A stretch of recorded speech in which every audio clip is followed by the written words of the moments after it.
લોકસભા બાદ વક્ફ સુધારા બિલ 2025ને રાજ્યસભામાં પણ પસાર કરવામાં આવ્યું હતું.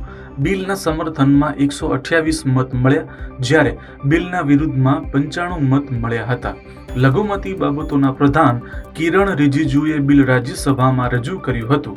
ઉપરાંત સંસદમાં મણિપુરના રાષ્ટ્રપતિ શાસન લાદવાની પુષ્ટિ કરતો વૈધાનિક ઠરાવ પણ પસાર કરાયો હતો. આઈપીએલની 15મી મેચમાં હૈદરાબાદને પોતાના હોમ ગ્રાઉન્ડ ઈડન ગાર્ડન્સમાં કોલકાતાએ હરાવ્યું હતું. 201 રનનો પીછો કરી રહેલી હૈદરાબાદ ફક્ત 120 રનમાં ઓલ આઉટ થઈ હતી. મજબૂત ટોપ ઓર્ડર ધરાવતી હૈદરાબાદની શરૂઆતની વિકેટો ઝડપથી પડી હતી. કોલકાતા તરફથી વરુણ ચક્રવર્તી અને વૈભવ અરોરાએ 3 વિકેટ લીધી હતી. આજે ઉત્તર પ્રદેશના એકાના સ્ટેડિયમ ખાતે લખનઉ સુપર જાયન્ટ્સ અને મુંબઈ ઇન્ડિયન્સ વચ્ચે ટક્કર થશે. પોઈન્ટ ટેબલ પર પોતાની ટીમને મજબૂત સ્થાન પર ટકાવી રાખવા આજની મેચ બંને ટીમ માટે મહત્વની છે. હાલમાં લખનઉ 2 પોઈન્ટ સાથે 7માં અને મુંબઈ 2 પોઈન્ટ સાથે 6ઠા સ્થાન પર છે. પ્રધાનમંત્રી નરેન્દ્ર મોદી આજે થાઇલેન્ડના બેંગકોંગમાં બિમસ્ટેક સમિટમાં હાજરી આપ્યા બાદ શ્રીલંકાના પ્રવાસે જશે, જ્યાં બંને દેશો વચ્ચે દ્વિપક્ષીય સંરક્ષણ સંબંધોને મજબૂત બનાવવા ઉપરાંત ઉર્જા, વેપાર અને જોડાણના ક્ષેત્રોમાં સહયોગને મજબૂત બનાવવા પર ધ્યાન કેન્દ્રિત કરવામાં આવશે. આવતીકાલે શનિવારે પીએમ મોદી અને રાષ્ટ્રપતિ અનુરા કુમારા દિસાનાયક વચ્ચે મુલાકાત થશે. ગાઝા પટ્ટી પર ઇઝરાયલ સતત હુમલાઓ કરી રહ્યો છે. આ ક્રમમાં યહૂદી દેશે ગાઝા પર વધુ એક હુમલો કર્યો હતો, જેમાં 27 લોકોના મોત થયા છે. ગાઝાના આરોગ્ય મંત્રાલયે દાવો કર્યો છે કે ઇઝરાયેલી હુમલામાં શાળામાં આશ્રય લેનારા 27 લોકો મૃત્યુ પામ્યા છે. કેનેડાના નવા વડાપ્રધાન માર્ક કાર્નેએ અમેરિકાની ટેરિફ નીતિનો આકરો જવાબ આપ્યો છે.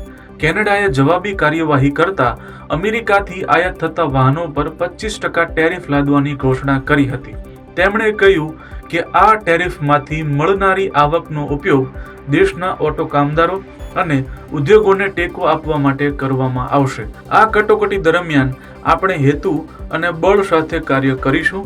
આપણે લડીશું, રક્ષણ કરીશું અને નિર્માણ કરીશું. રાજ્યસભામાં વક્ફ બિલ પસાર થયા બાદ પ્રધાનમંત્રી નરેન્દ્ર મોદીએ કહ્યું કે આ બિલ સંસદના બંને ગૃહો દ્વારા પસાર કરવામાં આવ્યું છે. વક્ફ બિલ લોકોને અવાજ અને તક આપશે. દાયકાઓથી વક્ફ પ્રણાલીમાં પારદર્શિતાનો અભાવ હતો. સામાજિક ન્યાય, આર્થિક ન્યાય અને પારદર્શિતા માટે આ એક મહત્વપૂર્ણ ક્ષણ છે. લાંબા સમયથી હાંસિયામાં ધકેલાઈ ગયેલા લોકોને મદદ મળશે. લોકસભાના બજેટ સત્રના બીજા તબક્કાનો આજે અંતિમ દિવસ છે. 10 માર્ચના રોજ બીજા તબક્કાની શરૂઆત થઈ હતી. પ્રથમ તબક્કામાં વર્ષ 2025-26 માટેનું બજેટ રજૂ કરવામાં આવ્યું હતું. બીજા તબક્કામાં વક્ફ સંશોધન બિલ 2025 બંને ગૃહમાંથી પસાર કરવામાં આવ્યું. પારદર્શિતા અને ન્યાયતંત્રમાં જનતાનો વિશ્વાસ જાળવવા માટે સુપ્રીમ કોર્ટના તમામ ન્યાયાધીશોએ પદ સંભાળતી વખતે તેમની સંપત્તિની વિગતો જાહેર કરવાનો નિર્ણય લીધો છે. 1 એપ્રિલના રોજ યોજાયેલી ફૂલ કોર્ટ મીટિંગમાં ભારતના મુખ્ય ન્યાયાધીશ સંજીવ ખન્નાની હાજરીમાં તમામ 34 ન્યાયાધીશોએ આ માટે સંમતિ આપી હતી. સુપ્રીમ કોર્ટે પશ્ચિમ બંગાળ શાળા ભરતી કૌભાંડ સંબંધિત કોલકાતા હાઈકોર્ટના નિર્ણયને માન્ય રાખતા મુખ્યમંત્રી બેનર્જીને ઝટકો આપ્યો છે. પશ્ચિમ બંગાળમાં એસએસસીએ 2016માં 25,000 શિક્ષકો અને શૈક્ષણિક સ્ટાફની નિમણૂક કરી હતી. હાઈકોર્ટે આ નિમણૂકોને ગેરકાયદેસર જાહેર કરી કર્મચારીઓને બરતરફ કર્યા હતા. સુપ્રીમ કોર્ટે હાઈકોર્ટની તપાસને સમર્થન આપ્યું અને કહ્યું કે સમગ્ર પ્રક્રિયામાં છેતરપિંડી આચરવામાં આવી હતી. હવામાન વિભાગે રાજ્યમાં 5 દિવસ હીટવેવની આગાહી કરી છે. 3 દિવસ યલો અને 2 દિવસ ઓરેન્જ એલર્ટ રહેશે. અમદાવાદ સહિત 5 જિલ્લામાં ગરમીનું યલો એલર્ટ જાહેર કરાયું છે. રાજકોટમાં તાપમાનનો પારો 44 ડિગ્રી રહેવાની શક્યતા છે.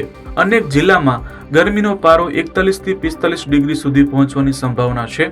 અરબી સમુદ્રમાં ભેજવાળા પવન શરૂ થતા તાપમાનમાં વધારો થશે.